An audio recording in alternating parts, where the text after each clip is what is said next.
हाँ तो नमस्कार प्यारे बच्चों, आप सभी का स्वागत है आपके अपने चैनल RKLS मैथ क्लास पर। प्यारे बच्चों, आप सभी को आज हम बता देना चाहते हैं कि आज हम लोग जो है क्लास 10th का चैप्टर 4 द्विघात समीकरण, इसका नाम है क्वाड्रेटिक इक्वेशन, उस चैप्टर का इस वीडियो के माध्यम से सारा इंट्रोडक्शन देखेंगे। सबसे पहले इसका परिचय देखेंगे कि द्विघात समीकरण क्या होता है, द्विघात समीकरण का व्यापक रूप क्या होता है, और इस चैप्टर से संबंधित जितने भी फॉर्मूले हैं उन सभी चीजों को हम लोग इस वीडियो के माध्यम से आज डिस्कस करेंगे। तो वीडियो अगर आपको पसंद आए, आपको एग्जाम की दृष्टि से अगर थोड़ा भी हेल्पफुल लगे तो वीडियो को लाइक कीजिएगा, चैनल को सब्सक्राइब कीजिएगा और ज्यादा से ज्यादा स्टूडेंट के पास शेयर कीजिएगा तो जो 2025 में आपको जो है बोर्ड का एग्जाम देने वाले हैं, ठीक है, तो उनके लिए यह वीडियो बहुत ही महत्वपूर्ण है। प्यारे बच्चों, क्लास 10th का इस मैथ का वैसे तो यूट्यूब पर बहुत सारा वीडियो है, लेकिन हम एक नए अंदाज में एक दूसरे तरीका से आपको बहुत ही सरल भाषा में सारा चीज बताने जा रहे हैं, तो आप लोग वीडियो को जरूर देखिएगा। देखिए, सबसे पहले जो है हम यहाँ से परिचय देखेंगे। कोई भी चैप्टर का क्या होता है ना, चैप्टर शुरू करने से पहले, है ना, चैप्टर शुरू करने से पहले अगर आपको पूरा इंट्रोडक्शन पार्ट क्लियर हो जाएगा, सारे फार्मूले अगर समझ में आ जाएंगे ना, तो चैप्टर आप इजिली आसानी से कर सकते हैं। नहीं तो अगर फार्मूला आपको नहीं समझ में आया, उस चैप्टर का इंट्रोडक्शन पार्ट नहीं समझ में आया, तो फिर आपको सवाल बनाने में बहुत सारे दिक्कत होगा। ये चैप्टर ऐसा है, यहाँ से बहुत सारे प्रश्न आपके 15 से 20 मार्क्स के क्वेश्चन आपके एग्जाम में पूछे जाते हैं। तो देखिए, सबसे पहले हम लोग समझते हैं कि द्विघात समीकरण किसे कहते हैं। द्विघात चैप्टर 4 है हमारा, ये चैप्टर 4 NCERT बुक का द्विघात समीकरण, इंग्लिश में इसको बोलते हैं क्वाड्रेटिक इक्वेशन, है ना। तो परिचय में सबसे पहले हम लोग समझते हैं कि द्विघात समीकरण किसे कहते हैं। तो जब किसी द्विघात बहुपद को, हम लोग कहेंगे कि जब किसी द्विघात बहुपद को, बहुपद आप लोग पढ़ चुके होंगे, द्विघात बहुपद का मतलब होता है दो घात का बहुपद। जब किसी द्विघात बहुपद को शून्य के बराबर लिख दिया जाता है तो उसे ही हम लोग क्या कहते हैं, द्विघात समीकरण कहते हैं, ठीक है। समझ गए बात को, कि जब किसी द्विघात बहुपद को अब द्विघात बहुपद क्या होता है, तो द्विघात बहुपद इस प्रकार का होता है, ax² + bx + c, इस प्रकार का, इस रूप का होता है कोई भी द्विघात बहुपद। तो जब भी कोई द्विघात बहुपद को शून्य के बराबर लिख दिया जाता है तो उसे हम द्विघात समीकरण कहते हैं। अब बात आता है द्विघात समीकरण का व्यापक रूप क्या होता है भाई। तो द्विघात समीकरण का सबसे जो व्यापक रूप होता है आपको ax² + bx + c = 0 होता है, जहां a b c आपको क्या है, a b c वास्तविक संख्याएं हैं और जहां a ≠ 0 होना चाहिए। अब ये a ≠ 0 कहने का क्या मतलब हुआ, यहाँ से देखिए, अगर हम लिख लेते हैं, मान लीजिए 4x² + 6x + 3 = 0।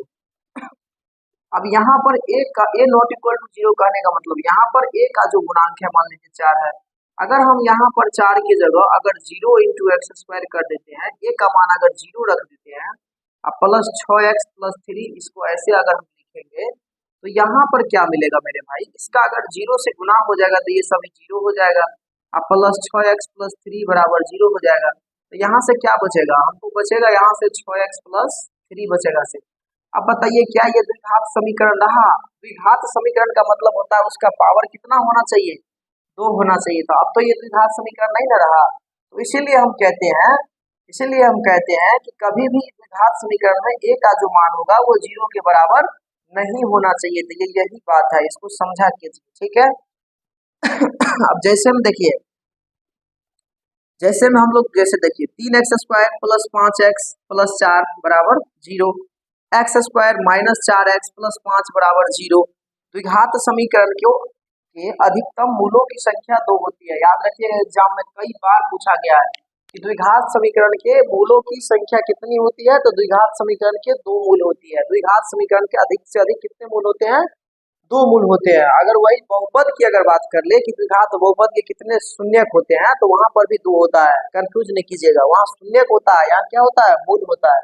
तो यहाँ भी द्विघात नाम से ही स्पष्ट है, 2 घात का समीकरण, जिसमें 2 घात हो, तो 2 घात वाला रहेगा तो उसका कितने शून्यक होंगे, 2 शून्यक होंगे, ठीक है। एक बार फिर से हम लोग समझ लेते हैं द्विघात समीकरण। जब किसी द्विघात बहुपद को शून्य के बराबर लिख लिया जाता है तो उसे हम द्विघात समीकरण कहते हैं। आपसे एग्जाम में ऑब्जेक्टिव में पूछा जाता है द्विघात समीकरण का व्यापक रूप बताइए, तो व्यापक रूप होता है x square plus b x plus c equal to zero, जहाँ ए बी सी वास्तविक संख्याएं हैं और a not equal to zero होना चाहिए, जैसा कि हम आपको यहाँ पर समझा ही दिए हैं कि ए नॉट इक्वल टू जीरो क्यों होना चाहिए, उस बातों को हम यहाँ से आपको समझा ही दिए हैं। ठीक है, उम्मीद करते हैं कि इस बात को भी आप समझ गए होंगे। अब किसी भी द्विघात समीकरण के अधिकतम मूलों की संख्या कितनी होती है? दो होती है। अब ये नहीं समझिएगा कि सर यहाँ पर प्लस लिख दिए तो यहाँ पर माइनस क्यों लिख दिए, तो कोई दिक्कत नहीं है, प्लस प्लस के रूप में व्यापक रूप होता है, माइनस में भी क्वेश्चन रह सकता है, इस प्रकार का भी रह सकता है। और क्वेश्चन सबसे पहले आपके एग्जाम में पूछा जाता है कि बताइए निम्नलिखित में से कौन द्विघात समीकरण है और कौन द्विघात समीकरण नहीं है। बहुत एग्जाम में ये क्वेश्चन पूछा जाता है, तो जखनी हम लोग देखेंगे कि यहाँ पावर 2 है तो समझेंगे ये द्विघात समीकरण है, ये सभी द्विघात समीकरण है। यही पर हमसे अगर पूछ लेगा बताइए x cube plus 5x square plus 6 क्या द्विघात समीकरण है, तो हम कहेंगे ये बिल्कुल भी द्विघात समीकरण नहीं है, क्योंकि यहाँ अधिकतम पावर की संख्या घात की संख्या कितनी है? 3 है, तो ये तीन घात का हो गया वो समीकरण, तो ये द्विघात समीकरण नहीं हुआ। अगर हमसे पूछ लेगा बताइए x प्लस 5 बराबर 0 क्या ये द्विघात समीकरण है, तो ये भी नहीं है, क्योंकि यहाँ अधिकतम घात सिर्फ एक है। द्विघात समीकरण का मतलब है वहां पर अधिकतम घात की संख्या यानी पावर कितना होना चाहिए? 2 होना चाहिए, तब ये द्विघात समीकरण होगा। पहला क्वेश्चन आपसे एग्जाम में यही पूछा जाता है कि निम्नलिखित में कौन द्विघात समीकरण है। ठीक है, तो इस प्रकार से आप लोग जहां पर पावर 2 रहेगा वहां पर हम लोग समझेंगे कि ये द्विघात समीकरण है। तो आप लोग क्या कीजिए, आप ये समझ गए तो इसका स्क्रीनशॉट लीजिए, उसके बाद हम लोग चलते हैं आगे।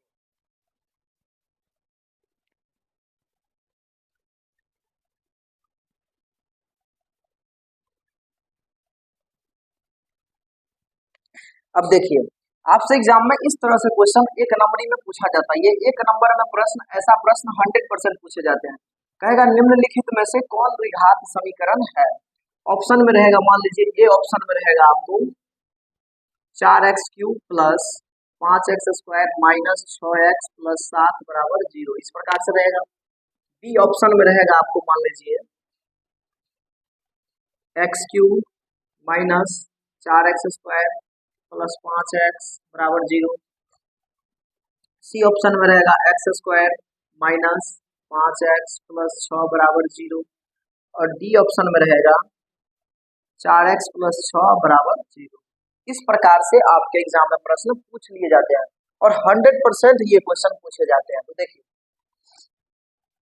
यहाँ पर देखिए हमने क्या पढ़ा अभी, देखिए यहाँ पर क्यू है, ठीक है, हमने क्या पढ़ा कि द्विघात समीकरण किसे कहेंगे, तो जिस समीकरण में जिस बहुपद में कम से कम उसका घात कितना होना चाहिए, इसका व्यापक रूप अभी हम लोग पढ़े थे कि a x square plus b x plus c. तो यहाँ से हमने क्या देखा कि सबसे अधिकतम घात यानी सबसे अधिकतम पावर क्या होना चाहिए, अधिक से अधिक पावर 2 होना चाहिए, तब ये द्विघात समीकरण कहलाएगा, अन्यथा वो द्विघात समीकरण नहीं कहलाएगा। तो यहाँ पर आप देखिए अधिकतम, अब ये नहीं कहिएगा कि सर जी यहाँ तो भी तो 2 पावर है, तो यहाँ 2 पावर है, ठीक है कोई बात नहीं, लेकिन यहाँ आप देखिए अधिकतम घात की संख्या कितना है? 3 है, यहाँ 2 है उससे नहीं मतलब है, सबसे अधिकतम घात हमको देखना है, अधिकतम पावर देखना है, तो अधिकतम पावर कितना है? यहाँ पर 3 है, तो ये तो 3 घात का बहुपद हो गया, तो ये आपको त्रिघात समीकरण नहीं कहला, द्विघात समीकरण कभी भी नहीं कहलाएगा, अर्थात ये आपका उत्तर नहीं होगा। आपसे पूछा है कौन द्विघात समीकरण है, समझ गए ना प्यारे बच्चों। यहाँ पर देखिए यहाँ पर भी पावर 3 है, अधिकतम घात 3 है, तो ये भी द्विघात समीकरण नहीं हुआ, ये भी आपका उत्तर नहीं है। यहाँ पर देखिए x square minus 5x plus 6, हाँ यही आपका उत्तर है, प्लस में रहे चाहे माइनस में रहे कोई फर्क नहीं पड़ता, प्लस माइनस दोनों में ही रह सकता है, कोई दिक्कत नहीं है। लेकिन यहाँ पर देखिए अधिकतम घात की संख्या कितना है? 2 है, अतः आपका द्विघात समीकरण यही है, सी ऑप्शन आपका करेक्ट हो जाएगा। डी ऑप्शन देखिए यहाँ भी अधिकतम घात 1 है, ये भी आपका द्विघात समीकरण नहीं होगा, तो इस प्रकार से आपका सी ऑप्शन जो होगा द्विघात समीकरण हो जाएगा। तो ये तो सबसे आसान वाला देखिए, अब पूछता है कितना उलझा करके इससे भारी भारी, उसको हम लोग समझते हैं। देखिए इसको हम मिटा देते हैं, उम्मीद करते हैं कि ये आप समझ गए होंगे। अब देखिए इससे थोड़ा हम हट के दे रहे हैं, ठीक है, थोड़ा इससे लेवल बढ़ा करके।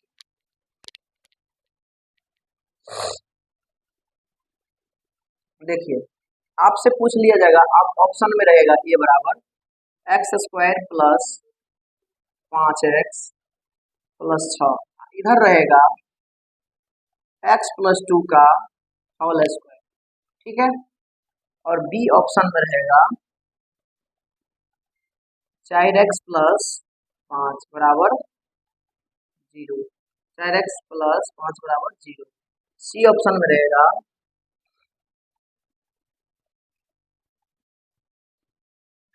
x square plus 5x plus 6 बराबर 0। और डी में रहेगा इनमें से कोई नहीं, इनमें से कोई नहीं। इस प्रकार से आपसे पूछ लिया जाता है, ठीक है। तो देखिए यहाँ पर आपको एक चीज दिख रहा होगा, यहाँ पर देखिए एक्स स्क्वायर है। तीन ऑप्शन तो हमको स्पष्ट है, ये तो नहीं होगा इसमें क्योंकि एक एक घात है, इसमें दो घात है, ये लग रहा है कि हो जाए, ठीक है। लेकिन एक चीज आपको यहाँ दिख रहा होगा, विद्यार्थी गलती कहाँ करते हैं, वो यहाँ पर पावर 2 देखेंगे और फट से इसमें आंसर मार देंगे। लेकिन यहाँ पर देखिए, यहाँ पर होल स्क्वायर लगा हुआ है, इसको जब हम अगर तोड़ेंगे ए नंबर वाला को, क्या x square plus 5x plus 6, इसको जब ए प्लस बी के होल स्क्वायर पर तोड़ेंगे तो क्या होता है ए स्क्वायर प्लस में बी स्क्वायर, और प्लस में होता है 2, और ए की जगह एक्स देंगे और बी की जगह 2 देंगे तो हो जाएगा एक्स स्क्वायर प्लस 2 दूनी 4 और प्लस 2 दूनी हो जाएगा 4x। इधर भी है आपका x square plus 5x plus 6, तो इतना दिया गया है। तो अब देखिए ये एक्स स्क्वायर से एक्स स्क्वायर क्या हो जाएगा, आपस में कट जाएगा, बराबर में सेम चीज। तो 5x प्लस 6 बराबर कितना बचा, 4 प्लस 4x। सब x वाला को एक तरफ करेंगे तो 5x घटे 4x प्लस 6 घटे 4 बराबर 0। तो अब ये देखिए क्या मिलेगा, 5x यहाँ से मिलेगा 5x माइनस नहीं नहीं 5 में से 4 जाएगा तो x x अब प्लस 2 बराबर 0। देखिए क्या ये द्विघात समीकरण है, ये बिल्कुल द्विघात समीकरण नहीं है क्योंकि इसका अधिकतम घात कितना आ गया, 1 आ गया। लेकिन यहाँ पर बच्चे क्या गलती कर जाते हैं, यहाँ पर पावर 2 देखेंगे फट से आंसर मार देंगे, लेकिन ऐसा नहीं है। इस प्रकार का जब दे दे तो इसका हम तोड़ करके देखेंगे, उसके बाद जो है सो हम आंसर मारेंगे। तो यहाँ पर देखिए पावर 1 आ गया, तो ये भी आपका द्विघात समीकरण नहीं है, ये तो नहीं है, यानी कि सी ऑप्शन आपका करेक्ट हो जाएगा, यानी कि पावर 2 है, ठीक है। तो इस प्रकार से थोड़ा उलझा करके भी देता है, तो आप लोग सतर्क रहिएगा, सुरक्षित रहिएगा, ऐसा नहीं कि इसको गलती कर लीजिएगा, ठीक है। अब चलते हैं इससे आगे के पॉइंट को हम लोग डिस्कस करते हैं।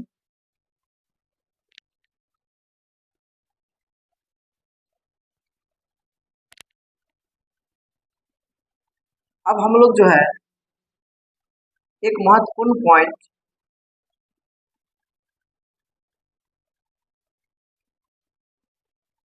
विवेचक या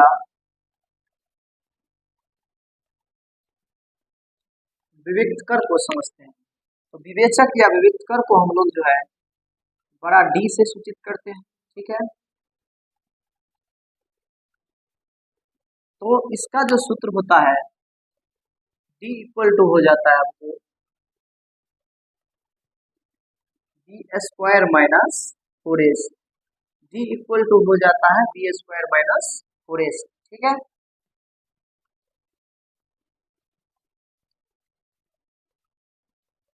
अब यहीं से हम लोग द्विघात सूत्र भी निकालेंगे। तो द्विघात सूत्र हमारा क्या होता है,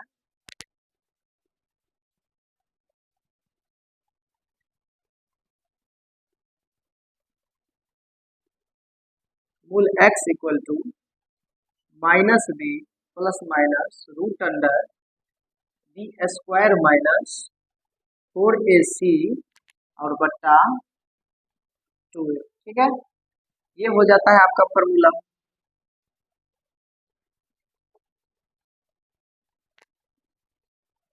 मूल x इक्वल टू हो जाता है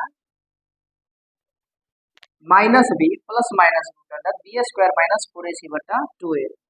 यही मूल x बराबर एक और भी फॉर्मूला होता है जब d हमारा यानी कि विवेचक या विविक्तकर निकल गया रहता है। तो एक और फॉर्मूला होता है minus b plus minus root under d और बट्टा 2a। डायरेक्ट जब d हम निकाल लेंगे पहले तब ये फॉर्मूला लगाएंगे, और जब d नहीं निकला रहेगा तब ये फॉर्मूला हम लोग डायरेक्ट। तो द्विघात समीकरण का ये दो सूत्र है, दोनों सूत्र को हम लोग क्या कर सकते हैं, आसानी से लगा सकते हैं।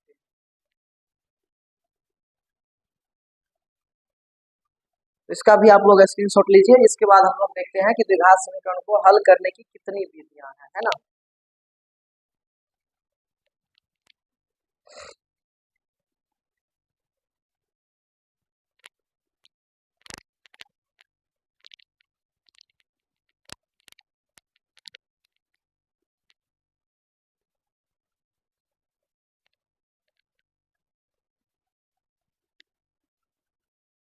देखिए, अब हम लोग समझेंगे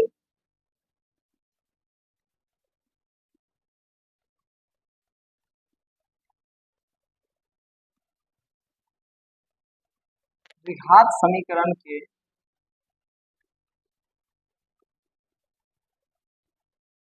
हल करने की विधि।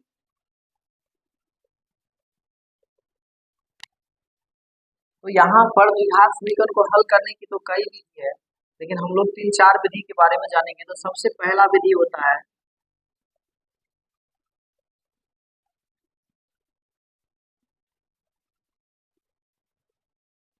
यहाँ पर हल करने की विधि से बेस्ट रहेगा। यहाँ पर हम लिखेंगे द्विघात समीकरण के मूल ज्ञात करने की विधि। ये बात अगर लिखेंगे तो ज्यादा बेस्ट रहेगा, है ना। तो सबसे पहला होता है आपको वर्गमूल विधि। दूसरा क्या होता है आपको गुणनखंड विधि। उसके बाद तीसरा क्या होता है, गुणनखंड विधि के बाद तीसरा होता है आपको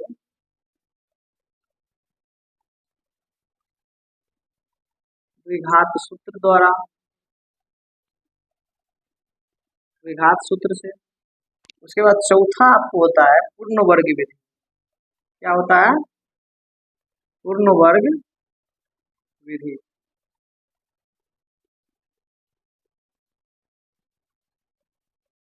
इस प्रकार से जो है आप मिनिमम चार तरीका से द्विघात समीकरण को हल कर सकते हैं। पहला क्या होता है वर्गमूल विधि, दूसरा होता है गुणनखंड विधि, और तीसरा होता है द्विघात सूत्र से, और चौथा होता है पूर्ण वर्ग विधि से। तो अब देखिए एक एक करके यहाँ पर हम लोग समझेंगे, ठीक है। तो पहला सबसे पहला क्या है आपको वर्गमूल विधि। पहला है आपको दिया गया वर्गमूल विधि। अब ये वर्गमूल विधि क्या होता है देखिए, जैसे आपसे क्वेश्चन यहाँ पर दिया रहेगा एक्स स्क्वायर माइनस 25 का मूल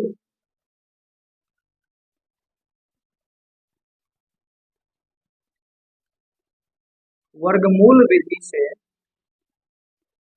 क्या काम कीजिए, ज्ञात कीजिए। कैसे करेंगे आप, ध्यान दीजिएगा। तो देखिए यहाँ से हम लोग लिखेंगे हल।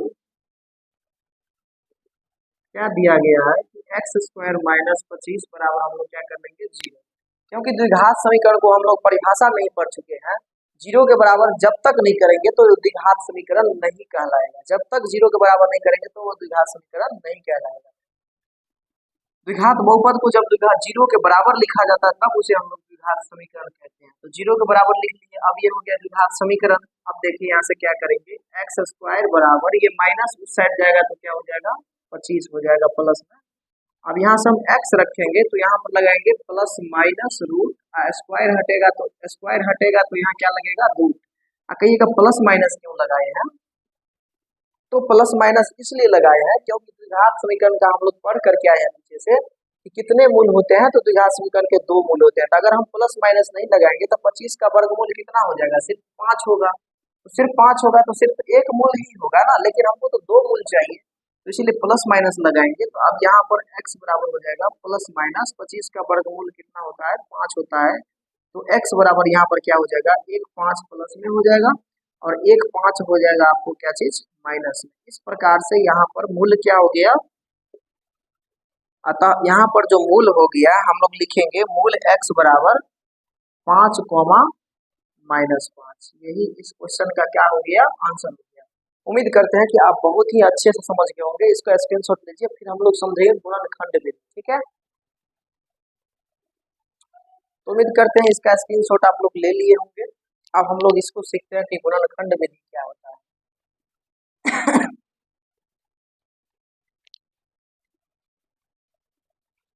तो अब देखिए, अब इसी जगह पर हम लिख देते हैं x square plus 5x plus 6 बराबर जीरो, बराबर जीरो का मूल, का मूल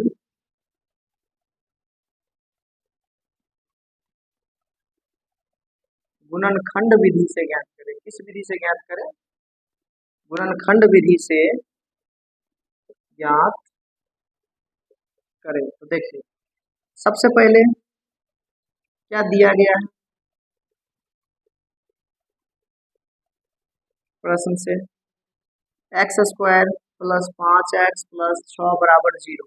अब देखिए यहाँ पर किसी स्टूडेंट को अगर गुणनखंड सीखने में समस्या होगा, गुणनखंड सीखने में दिक्कत होगा, तो आप हमारे चैनल पर सर्च कीजिएगा कि गुणनखंड कैसे बनाया जाता है, गुणनखंड बनाने का ट्रिक, तो आपको वीडियो मिल जाएगा, वहां से देख लीजिएगा, आपको समझ में आ जाएगा। वैसे हम समझा देते हैं। देखिए गुणनखंड कैसे बनता है। सबसे पहले शुरू और अंत का आप गुणा कीजिए। तो 6 और एक्स स्क्वायर, शुरू का है एक्स स्क्वायर और लास्ट का है 6, तो इसका अगर हम गुना करते हैं तो कितना मिलेगा? 6x² मिलेगा मेरे भाई। ठीक है, अब ऐसा खंड आप कीजिए कि जोड़ करके आपको 5x पुर जाए और गुना करके 6x पुर जाए। तो यहाँ पर अगर हम 3x प्लस 2x को जोड़ लेते हैं, 3x प्लस 2x को जोड़ लेते हैं तो कितना मिल जाएगा? 5x मिल जाएगा। और इसी को जब हम गुना कर लेंगे तो हो जाएगा 3 दूनी 6 और x का गुना हो जाएगा x²। तो इस प्रकार से कुछ गुणनखंड बनाया जाता है। ठीक है, तो यहाँ पर देखिए अब हम क्या खंड करेंगे, x² प्लस 3x प्लस में 2x, 3 दू कितना हो गया? 5। हाँ, इसी 3 दू को जब गुना करेंगे तो कितना मिल जाएगा? 6x² मिल जाएगा। हाँ, इसको कुछ नहीं करना है, ऐसे ही रहने देना है। अब यहाँ पर इस दोनों में क्या मिल रहा है वो कॉमन लेंगे। दोनों में इसमें देखिए x है, इसमें भी x है, इसमें 3 है, इसमें नहीं है, तो जो दोनों में रहेगा उसको कॉमन कर लेंगे, उसको बाहर निकाल लेंगे कोष्ठ से बाहर। तो x बाहर करेंगे तो यहाँ x का पावर 2 है, यानी x गुना में कितने बार है? 2 बार है, तो एक बार अंदर में बच जाएगा। प्लस में इसमें से क्या बचेगा? 3 बचेगा। इसमें से फिर देखिए 2 का 2, 2 तिया 6, 2 कॉमन आ रहा है, तो इसमें से बचेगा x प्लस 2 को कितने बार पढ़ेंगे तो 6 होगा, तो 3 बार पढ़ेंगे। और एक चीज ध्यान रखिएगा, गुणनखंड में हमेशा ये वाला ये पॉइंट और ये कोष्ठ और ये कोष्ठ दोनों सेम आएगा चिन्ह के साथ। अगर यहाँ x प्लस 3 है तो यहाँ भी x प्लस 3 ही आएगा। अगर आपको यहाँ डिफरेंट आ जाता है तो समझिए आप गलती कर रहे हैं। ठीक है, तो ये बात आप अगर समझ गए तो आप देखिए आगे। अब यहाँ पर दोनों मिल गया तो एक बार लिख देंगे x प्लस 3 और एक बार लिख देंगे x प्लस 2, बराबर में क्या हो जाएगा? 0। अब यहाँ से लिखेंगे यदि x प्लस 3 बराबर 0, तो यहाँ से x बराबर क्या मिलेगा? -3। और यदि फिर लिखेंगे x प्लस 2 बराबर 0, तो x बराबर कितना मिलेगा? -2 मिलेगा।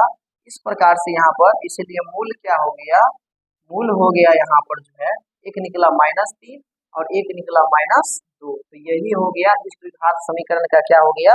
मूल हो गया। उम्मीद करते हैं कि ये आप बहुत ही अच्छे ढंग से समझ गए होंगे। तो यही होता है आपको गुणनखंड विधि। अब तीसरा क्या है? आपको फर्स्ट विधि हम लोग वर्गमूल विधि सीख गए, गुणनखंड विधि सीख गए, अब सीखेंगे हम लोग क्या? द्विघात सूत्र से द्विघात समीकरण का हल निकालना। ठीक है, इसका भी स्क्रीनशॉट लीजिए, हम लोग आगे चलते हैं।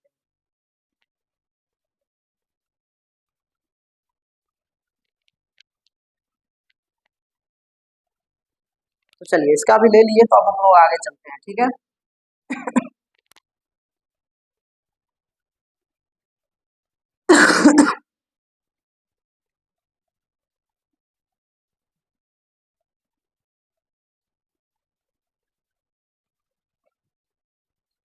चलिए सब मिटा देते हैं। द्विघात सूत्र द्वारा हम लोग हल ज्ञात करेंगे।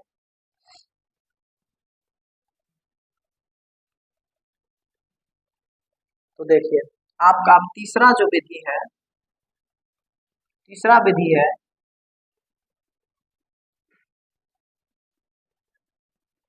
द्विघात सूत्र विधि। ठीक है, तो द्विघात सूत्र विधि में फिर हमसे पूछा जाएगा क्वेश्चन कि बताओ बताओ कि मान लीजिए x² plus 4x plus plus 4 बराबर 0 का मूल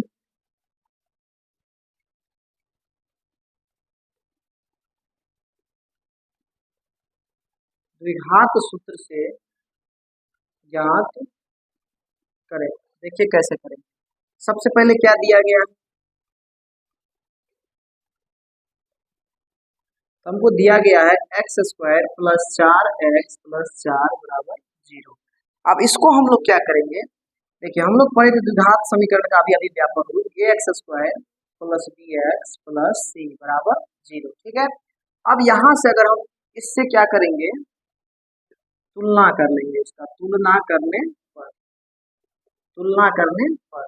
तो अब जब हम तुलना करेंगे तो यहाँ से देखिए ए का मान एक्स के पीछे कुछ नहीं लगा है, गुणांक में तो क्या लगा है, एक लगा है, यानी कि यहाँ से ए का मान कितना हो गया, एक हो गया। यहाँ से बी का मान देखिए तुलना करेंगे तो बी का मान कितना मिलेगा, 4 मिलेगा। यहाँ से सी का तुलना करेंगे तो सी का मान कितना मिलेगा, तो सी का मान भी मिलेगा मेरा 4, बी का मान भी 4, सी का मान भी 4। तो इस प्रकार से हमको जो है ए बी सी का मान निकल गया। अब हमको ज्ञात करना है द्विघात सूत्र से, तो अब हम लोग क्या करेंगे, यहाँ पर सीधे द्विघात लिखेंगे, द्विघात सूत्र से। किससे, द्विघात सूत्र से। अब द्विघात सूत्र क्या होता है, तो द्विघात सूत्र होता है मूल x equal to minus b plus minus root under b square minus 4ac, अब बट्टे का होता है आपको 2a। तो देखिए यहाँ से बैठाइए मान माइनस बी, तो माइनस ये होगा फार्मूला वाला, अब बी का मान कितना है 4, plus minus root under b square, तो 4 का स्क्वायर माइनस 4, ए का मान कितना बैठाइएगा यहाँ से, तो 1 बैठाइएगा, सी का मान कितना बैठाइएगा, तो 4 बैठाइएगा, अब बट्टा 2a, तो 2 ए का मान फिर से कितना बैठाइएगा, 1 बैठाइएगा। अब देखिए यहाँ लिखते हैं हम, अब यहाँ से क्या कीजिएगा, देखिए यहाँ से क्या हो जाएगा, ये -4 प्लस माइनस रूट अंडर 4 का स्क्वायर कितना होता है 16, -4 चौका कितना हो जाएगा, तो ये भी हो जाएगा 16। अब बट्टा में कितना हो जाएगा, 2 का 2, यहाँ से क्या निकलेगा, -4 प्लस माइनस रूट में ये तो सभी हो गया आपको क्या, 0 हो गया, अब बट्टा में कितना हो गया, 2 हो गया। तो -4 प्लस माइनस 0 का वर्गमूल तो 0 ही होगा, अब बट्टा में क्या होगा, 2 होगा, ठीक है। तो यहाँ से अब हम लोग क्या करेंगे, ये x का मान है, एक बार -4 प्लस 0/2 करेंगे, और एक बार करेंगे -4 माइनस 0/2, कोई फर्क नहीं पड़ेगा, यहाँ होगा -4/2 और यहाँ भी होगा -4/2, 2 से काट देंगे 2 दूनी 4, 2 से काट देंगे 2 दूनी 4, यानी कि यहाँ से जो x का मान मेरा निकलेगा -2, -2, यही इसका क्या हो गया, मूल हो गया। तो उम्मीद करते हैं कि आप बड़े ही अच्छे से इसको समझे होंगे, ठीक है।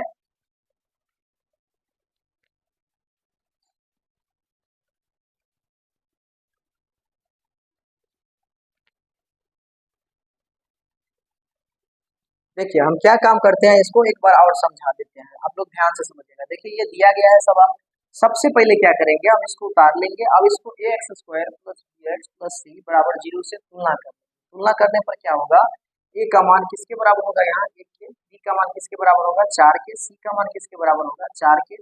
अब द्विघात सूत्र क्या कहता है कि मूल x बराबर minus b plus minus root under b square minus 4ac/2a। यहाँ पर हम बी स्क्वायर माइनस 4ac की जगह डी भी लिख सकते हैं, जब डी निकाले रहेंगे विवेचक के। तो minus b plus minus root under b square, तो 4 का स्क्वायर माइनस 4ac, तो 4a का मान 1 और c का मान कितना 4 बटा 2a, तो a का मान कितना 1। अब इसको जब कैलकुलेट करेंगे तो यहाँ होगा -4 और प्लस माइनस 4 का स्क्वायर हो जाएगा 16 और -4 चौके 16/2, तो -4 प्लस माइनस 16 में से 16 जाएगा तो 0 और बट्टे का हो जाएगा 2, तो -4 प्लस माइनस 0/2। तो यहाँ क्या करेंगे, अब प्लस माइनस का मतलब होता है कि एक बार -4 प्लस 0 और एक बार -4 माइनस 0, ठीक है। तो -4/2 आएगा, यहाँ भी -4 हम 0 जोड़ेंगे तो -4/2 आएगा, तो होगा 2 -2 यही हो गया द्विघात सूत्र से इसका मूल्य। इसका भी स्क्रीनशॉट लीजिए। अब हम लोग चलेंगे पूर्ण वर्ग विधि, सबसे लास्ट विधि।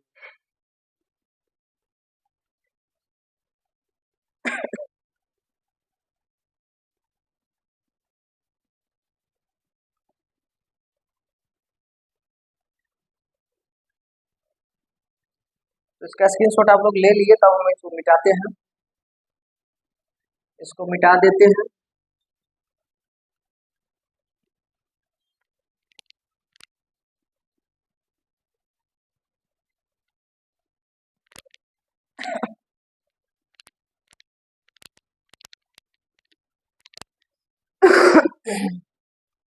अब देखिए इसी क्वेश्चन का जो है हम लोग जो है पूर्ण वर्ग विधि से ज्ञात करते हैं।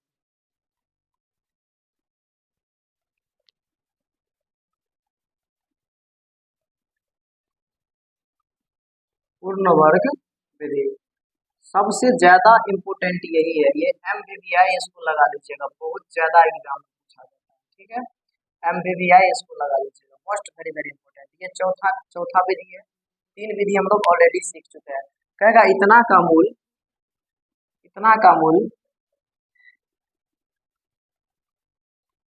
पूर्ण वर्ग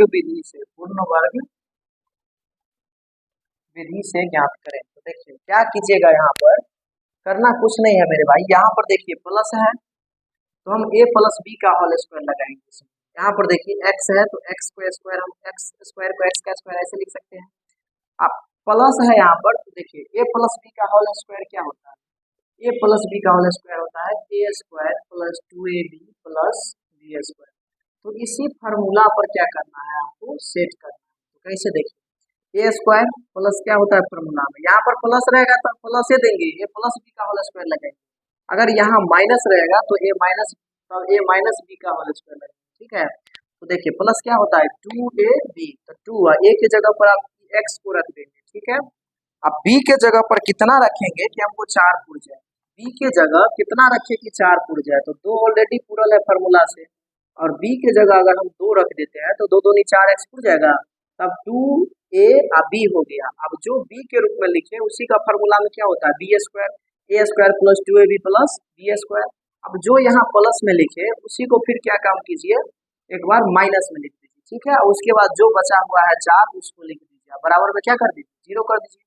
ठीक है, फिर से हम समझाते हैं। देखिए यहाँ पर प्लस रहेगा तो a प्लस बी के होल स्क्वायर पर छोड़ेंगे, a स्क्वायर इसको x का स्क्वायर लिख दिए, प्लस फार्मूला क्या होता है 2ab, तो 2 a के जगह इस x को रखेंगे। अब b के जगह पर यहाँ पर हम क्या रखेंगे कि हमको जितना यहाँ रहेगा वो पुराना रहता है। ठीक है, तो 2 अगर रख देते हैं b की जगह तो 2 दूनी कितना हो जाएगा 4x, अब प्लस में होगा बी स्क्वायर, 2 का क्या कर देंगे स्क्वायर, तो देखिए इस प्रकार से 4 भी पुर गया। और जो बी स्क्वायर किए उसी को फिर माइनस में करेंगे, अब फिर उसके बाद जो है उसको उतार देंगे। ठीक है, अब यहाँ से यहाँ तक आप लोग को कुछ दिख रहा होगा, यहाँ से यहाँ तक ये किसका होल स्क्वायर हुआ है a प्लस बी का, तो a के जगह x है और b के जगह कितना है 2 है, इसको हम लिख सकते हैं x प्लस 2 का होल स्क्वायर।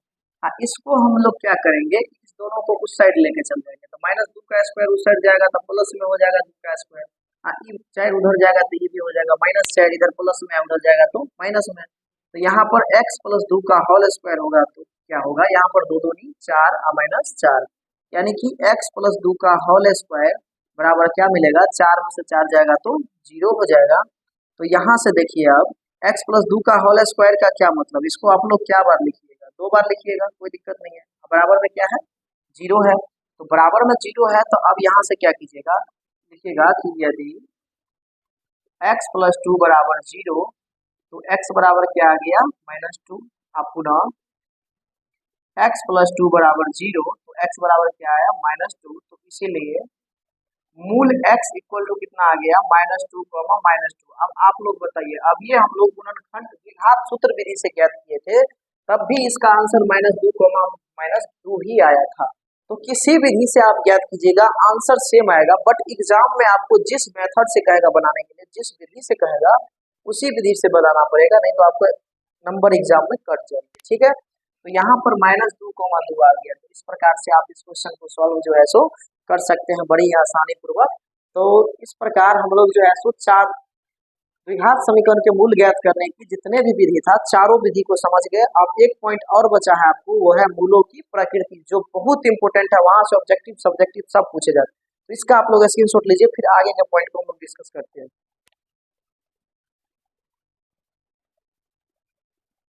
तो चलिए इसका स्क्रीनशॉट ले लिए, तो इसको हम लोग अब मिटा देते हैं।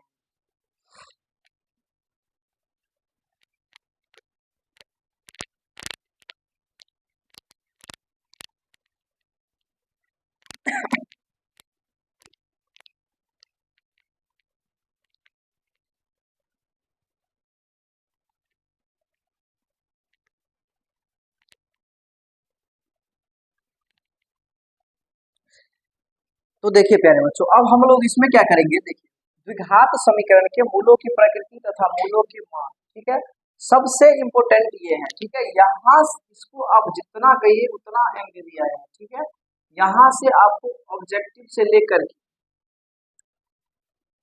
ऑब्जेक्टिव तो अबे करेगा 100%, यहाँ से सब्जेक्टिव प्रश्न भी बनेगा। ठीक है, इस पर सब्जेक्टिव प्रश्न भी आएगा, ऑब्जेक्टिव भी आएगा। ये बहुत इंपॉर्टेंट है, इस टेबल को याद रखना। देखिए याद कैसे रखें। सबसे पहले हमने बताया था आपको कि द्विघात समीकरण का व्यापक रूप होता है ax square plus bx plus c equal to 0। हमने क्या लिखा कि इसके मूलों की प्रकृति तथा मूलों के मान ज्ञात, मूल के प्रकृति और मूलों के मान कि किस स्थिति में हम किस फॉर्मूला को लगाएंगे, क्या होगा मूलों की प्रकृति। तो देखिए जब d का मान हम लोग विवेचक निकालेंगे, d का मान बी स्क्वायर माइनस 4ac अगर 0 के बराबर आ जाता है, 0 के बराबर आ जाता है तो मूल क्या होगा, वास्तविक एवं समान। सीधे ऐसे समझिए 0 के अगर बराबर होगा, बराबर का मतलब बराबर, जब बराबर होगा तो मूल क्या होगा, वास्तविक एवं समान। समान का मतलब क्या होता है, बराबर। समान का मतलब क्या होता है, बराबर। यानी कि इस स्थिति में दोनों मूल जो होगा क्या होगा, बराबर होगा। इस स्थिति में मूलों के मान, मूल इस स्थिति में जो हम मूल निकालेंगे इस फार्मूला से निकालेंगे, माइनस बी बट्टा 2a और माइनस बी बट्टा 2a, इस फार्मूला से निकालेंगे। और डी 0 बराबर कहने का मतलब हुआ कि जब हम डी का मान निकालेंगे तो वो किसके बराबर आ जाएगा, 0 के बराबर। तो इस स्थिति में मूल क्या होगा, अगर 0 के बराबर हो जाएगा तो मूल वास्तविक एवं बराबर। और जब डी का मान 0 से बड़ा रहेगा, 0 से बड़ा कब होगा, 0 से बड़ा संख्या कौन होता है, 0 से बड़ा 1 2 3 4 इसी प्रकार का संख्या होता है 0 से बड़ा। तो 0 से बड़ा कब होगा, मान लीजिए कि डी का मान यहाँ पर आया हमको, मान लो आया मेरा डी का मान 14, ठीक है। तो ये क्या है, 0 से बड़ा है। तो जब इस टाइप का प्लस में कोई मान आएगा तो वो 0 से बड़ा होगा। तो इस स्थिति में मूल क्या होगा, वास्तविक एवं असमान, वास्तविक एवं असमान। इस स्थिति में हम मूल ज्ञात करने के लिए minus b plus minus root under b square minus 4ac बटा 2a इस फॉर्मूला को लगाएंगे। और तीसरा पॉइंट है, यदि d बराबर बी स्क्वायर माइनस 4ac का मान 0 से अगर छोटा हो जाएगा। अब 0 से छोटा कौन सा संख्या होता है, 0 से छोटा, 0 से छोटा तो वही होगा जो माइनस में होगा, -1 -2 -3, यही ना होगा जी। तो 0 से छोटा कब होगा, जब वो माइनस में जाएगा। तो जब आपको d का मान मिल जाए इस प्रकार का -2 -3 इस प्रकार का अगर मिल जाए d का मान, तो उसका जब माइनस में आ जाएगा तो कोई वास्तविक मूल नहीं होता है। हम लिखेंगे इसका कोई वास्तविक मूल नहीं। बस 3 बात ही है, जब 0 के बराबर होगा तो मूल वास्तविक एवं समान, जब 0 से बड़ा होगा तो मूल वास्तविक एवं असमान, और जब 0 से छोटा हो जाएगा तो मूल वास्तविक एवं कोई वास्तविक मूल नहीं होगा। जब मूल वास्तविक एवं समान होगा तो माइनस बी बटा 2a फॉर्मूला से निकालेंगे। जब मूल वास्तविक एवं असमान होगा तो इस फॉर्मूला से द्विघात सूत्र से निकालेंगे, मूलों के मान यानी मूल निकालेंगे। और जब डी का मान 0 से छोट हो जाएगा यानी माइनस में चल जाएगा तो कोई वास्तविक मूल नहीं होगा, ठीक है। आपसे एग्जाम में पूछ लिया जाता है, इस प्रकार का कोई क्वेश्चन दे देगा, आपसे पूछ लेगा कि बताओ 4x square plus 5x plus 2 बराबर 0 के मूलों की प्रकृति बताएं। क्या बताएं, मूलों की प्रकृति बताएं। आप क्या कीजिएगा, यहाँ पर d निकाल लीजिएगा। तो d बराबर क्या होता है, बी स्क्वायर माइनस 4ac। तो यहाँ से b का मान कितना है 5, तो 5 का स्क्वायर कर लेंगे माइनस 4 कर लेंगे। a का मान कितना होगा यहाँ से, तो 4 होगा। और c का मान कितना होगा यहाँ से, तो 2 होगा। तो कितना मिलेगा, 5 25 और माइनस 4 चौका 16, 16 दूनी 32। तो कितना मिलेगा 25 5 30 2 32 कितना मिलेगा, यानी कि यहाँ पर -7 मिलेगा। तो अब ये देखिए जो ही माइनस में आ गया, तो माइनस में आ गया तो माइनस में आ गया, इसका मतलब डी क्या है, 0 से छोट है। डी क्या है मेरा, 0 से छोट है। तो 0 से जखनी छोट आ गया तो हम लिखेंगे कोई वास्तविक मूल नहीं है, कोई वास्तविक मूल नहीं है, कोई वास्तविक मूल नहीं है, ठीक है, कोई वास्तविक मूल नहीं है। तो ऐसे होता है, आप लोग डी निकाल करके देख लीजिएगा। अगर 0 से छोट आ गया, 0 से छोट कब आएगा, जब माइनस में आएगा। जखनी माइनस में आ जाएगा लिखेंगे कोई वास्तविक मूल नहीं होगा, ठीक है। उम्मीद करते हैं बात को आप समझ गए होंगे। इसी प्रकार से देखिए, अगर मान लीजिए सपोज दैट हम डी का मान निकालते हैं और डी का मान हमें आ जाता है क्या, प्लस में आ जाता है। मान लीजिए यहाँ पर +7 आ जाता है, तब क्या होगा, इस स्थिति में डी का मान 0 से बड़ा हो जाएगा। तब हम क्या कहेंगे कि यहाँ पर मूल क्या है, वास्तविक एवं असमान, ठीक है। वो भी एग्जाम्पल लेकर के आपको दिखाएंगे।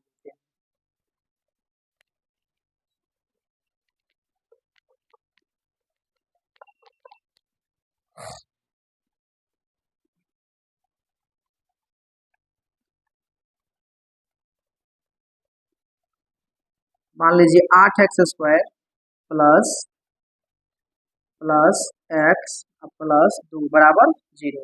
इसका अगर पूछेगा बताओ मूलों की प्रकृति बताओ, मूलों की प्रकृति बता दो। तो क्या कीजिएगा आप फिर से डी निकालिएगा, तो डी बराबर b² माइनस 4ac। तो b कितना है यहाँ पर, x का गुना कुछ नहीं है पीछे तो 1 है, तो 1 का स्क्वायर माइनस 4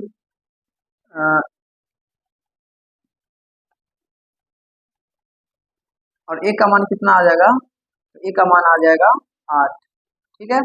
और c का मान कितना आ जाएगा 2 बराबर 0। तो हो जाएगा कितना 4ac, ठीक है। तो 1 माइनस 4 8 32 32 दूनी 64 बराबर 0। 0 क्यों ले रहे हैं, 0 नहीं लीजिए, ठीक है। तो अब देखिए यहाँ पर क्या आया, माइनस 63 आ गया, जो कि क्या है 0 से छोटे है। ये भी तो वही हो गया, मूल वास्तविक नहीं है। हम लोग को तो चेक करना है वास्तविक मूल वाला ना, एग्जाम्पल दूसरा लेना पड़ेगा, ये सटीक नहीं है।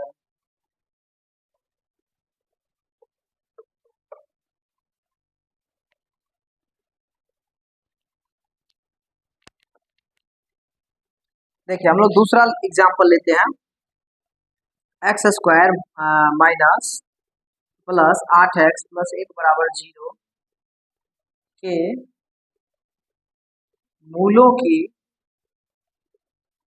प्रकृति बतावे, ठीक है। तो यहाँ से देखिए, यहाँ से d बराबर b² माइनस 4ac, ठीक है। तो b², तो b की जगह 8 है तो 8 का स्क्वायर माइनस 4 है, a का मान कितना होगा 1, c का मान कितना होगा, c का भी 1 बराबर 0। तो क्या मिलेगा 8 8 64 माइनस 4 बराबर 0, कितना मिलेगा 0, क्या 7 मिले, तो यहाँ देखिए क्या मिला, 64 में 4 गया तो 60 मिला। तो यहाँ पर आपको क्या देखने को मिला, d जो आया यानी कि d बराबर 60 आया है, तो 60 क्या है 0 से बड़ा है ना, तो यहाँ पर d जो है d 0 से क्या है बड़ा है, ये वाला कंडीशन है ना, d जो है 0 से बड़ा है, अतः मूल क्या होगा,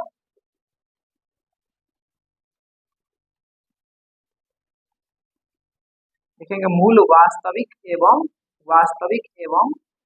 असमान, मूल वास्तविक एवं असमान, इस प्रकार से हम लोग इसको लिखेंगे, ठीक है। जब 0 से बड़ा बड़ा हो जाएगा तो मूल वास्तविक एवं असमान, 0 से छोट हो जाएगा तो कोई वास्तविक नहीं। अब एक बचा है 0 के बराबर वाला, वो भी दिखा देते हैं, इसका स्क्रीनशॉट लीजिए, वो भी दिखा देते हैं, ठीक है। तो अब देखिए हम उसको भी दिखा देते हैं, यहाँ पर देखिए अगर हम ले लेंगे x² प्लस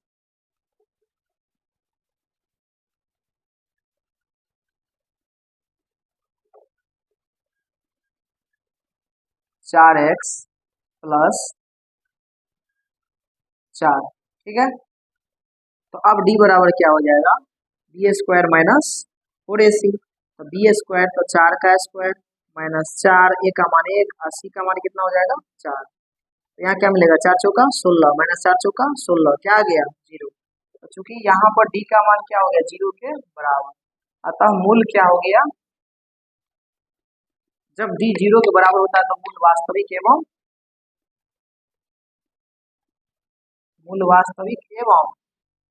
क्या हो गया समान हो गया। इस प्रकार से हम उम्मीद करते हैं कि आज के क्लास में जितना चीज को हम बताए वो सभी आपको बहुत ही अच्छे ढंग से समझ में आ गया होगा। अगर समझ में आ गया है तो वीडियो को लाइक तब क्यों ही वीडियो को लाइक कीजिएगा, चैनल को सब्सक्राइब कीजिएगा। अगर समझ में नहीं आया हो तो आप छोड़ करके जा सकते हैं, कोई दिक्कत नहीं है, ठीक है। अगर आज हम जितना पढ़ाए वो आपको बहुत ही अच्छे ढंग से अगर समझ में आया होगा, अगर लगे कि नहीं सबसे बेहतर हमको समझ में आया, तो आपको इतना हमारी मेहनत के लिए एक सब्सक्राइब तो जरूर बनता है, तो आप लोग जरूर सब्सक्राइब कीजिएगा। अपने अगर आप भी अगर आप 2025 के एग्जाम की अगर मजबूती से तैयारी करना चाहते हैं तो जरूर सब्सक्राइब कीजिएगा और लाइक कीजिएगा वीडियो को और शेयर भी कीजिएगा, ठीक है। तो मिलते हैं कल इसी ये जो है सो एक्सरसाइज 4.1 के साथ मिलते हैं, तब तक के लिए बाय, जय हिंद।